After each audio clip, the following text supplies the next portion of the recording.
Welcome to our channel. Welcome to another one of our videos. Today we're going to talk about Snapchat stock. We're going to cover some news articles that just came out. We're going to review the chart and we're going to review our trades. So let's get busy. We currently own 300 shares of Snapchat, and later we're going to pick up 200 more shares. So far this month we achieved $9,083 worth of premiums and profits. Of that, $22.36 is net profit. Oh, look at Friday's close. Almost up 6%, whereas the NASDAQ was only up 2%, and the S&P was only up 1%. So that's incredible. At least we're finally going in the northern direction. And look at the volume, only 28.4 million shares versus 35 million. Market cap is still below 60 billion, which I believe we should be above 60 billion on this company.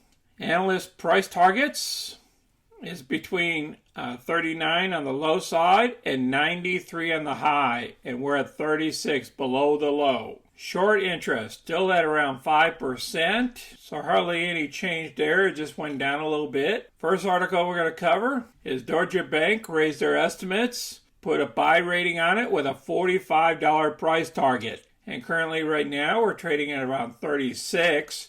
So that would give you, if you bought it now and we hit 45, that would give you $9 a share, which is a pretty good return. I'll place this article down below. Let's look at the chart and then we'll look at the other articles. At the bottom here is around the 28.63 mark.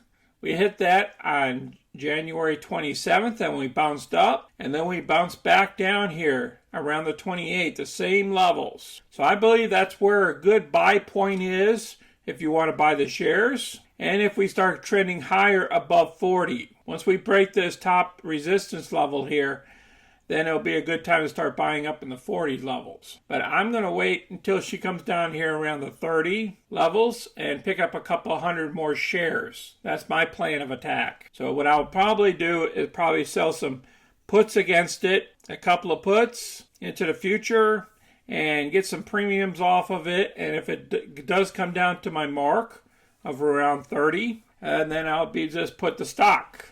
That's how we get into our positions. But I believe for the long term, the stock is going to do very well. Hopefully within 2 years, we should be back over 90 level. That's my belief. So let's get to the next article here. Now, this last article states 2 unstoppable megaverse stocks that could double, says Wall Street. They talk about the social networking, and that is a huge $1.6 trillion industry. And they talk about Facebook first.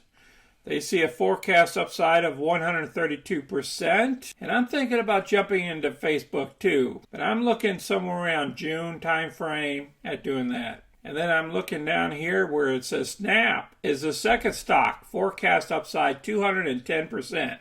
So they're saying it's going back up here to the 90 levels in the future. And that's what my price targets are as well. And they talk about the mega platforms, the megaverse, and then the Credit Suisse is the one of the both banks in Wall Street. When it comes to Snap stock, betting its stock price could soar by 210% to $93 per share. And if Snap's approach to the next generation of social networking proves best, then might be a conservative target. So therefore, they're stating that if it keeps outperforming, it could be way above that $93 price target. So I believe this stock is for the long term, and I'm holding on to her, and I'm going to be doing some covered calls and stuff like that. I appreciate everybody watching our video, and just be careful in this market right now. We're going to have some ups and downs because of this global problems that we're having. But once this global stuff gets corrected and we get inflation down a little bit, then the market will start going back in a northern direction. Right now, we're going to be going sideways. That's what my belief is. So you guys take care out there. Be safe. Until next time, this is Sunny. I'm out.